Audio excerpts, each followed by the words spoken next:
देश को मिली अंग्रेजी क्रिमिनल कानून से आजादी, भारतवासियों को मिलेंगे भारतीय कानून। मोदी सरकार कर रही है नई व्यवस्था लागू। आखिर क्या बदलने वाला है, बताएंगे हम। देश को अब जाकर अंग्रेजों के कानून से आजादी मिली है। अब देश में भारतीय कानून लागू होंगे।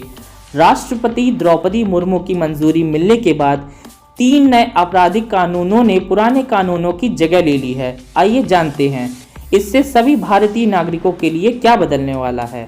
भारतीय न्याय संहिता, भारतीय नागरिक सुरक्षा संहिता और भारतीय साक्ष्य बिल को राष्ट्रपति द्रौपदी मुर्मू ने मंजूरी दे दी है। इसके साथ ही ये तीनों बिल अब कानून बन गए हैं। ये नए कानून बनने के साथ ही भारतीय न्याय संहिता कानून अब आईपीसी इंडियन पिनल कोड की जगह लेगा। केंद्रीय गृह मंत्री अमित शाह ने इन कानूनों की खूबियां बताते हुए कहा था कि इनमें महिलाओं और बच्चों की सुरक्षा को प्राथमिकता दी गई है।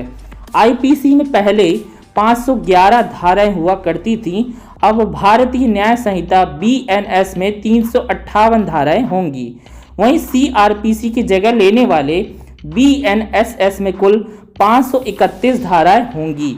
इसके अलावा भारतीय साक्ष्य संहिता में 170 धाराएं होंगी। नए कानून में राजद्रोह को हटाकर देशद्रोह शब्द लिख दिया गया है। अब बीएनएस की धारा 150 देशद्रोह से जुड़े मामलों में लागू की जाएगी। नए कानून में धारा 375 और 376 की जगह बलात्कार की धारा 63 होगी। सामूहिक बलात्कार की धारा 70 होगी। हत्या के लिए धारा 302 की जगह धारा 101 होगी। भारतीय न्याय संहिता में 21 नए अपराधों को जोड़ा गया है। इसमें एक नया अपराध मॉब लिंचिंग है। इसमें मॉब लिंचिंग पर भी कानून बनाया गया है। 41 अपराधों में सजा को बढ़ाया गया है। 82 अपराधों में जुर्माना बढ़ाया गया है। 25 अपराधों में न्यूनतम सजा की शुरुआत की गई है।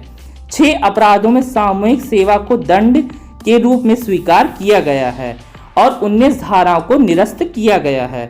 इसी तरह भारतीय साक्ष्य अधिनियम के अंतर्गत 170 धाराएं होंगी।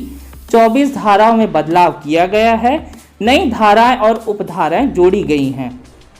लोकसभा ने इन तीनों विधेयकों को 20 दिसंबर और राज्यसभा ने 21 दिसंबर को पारित किया था। केंद्रीय गृह मंत्री अमित शाह ने ये बिल संसद में रखे थे, जिन्हें ध्वनि मत से पारित किया गया। सोमवार को राष्ट्रपति द्वारा मंजूरी के बाद ये बिल कानून बन गए।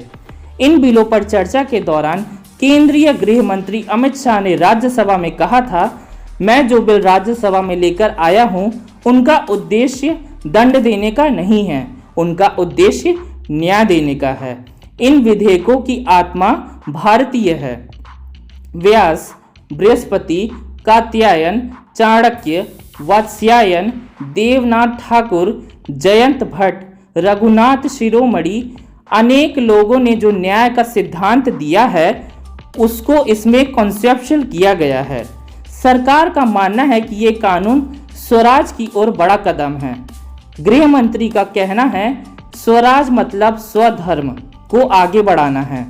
स्वभाषा को जो आगे बढ़ाए वह स्वराज है। जो स्व संस्कृति को आगे बढ़ाए वह स्वराज है।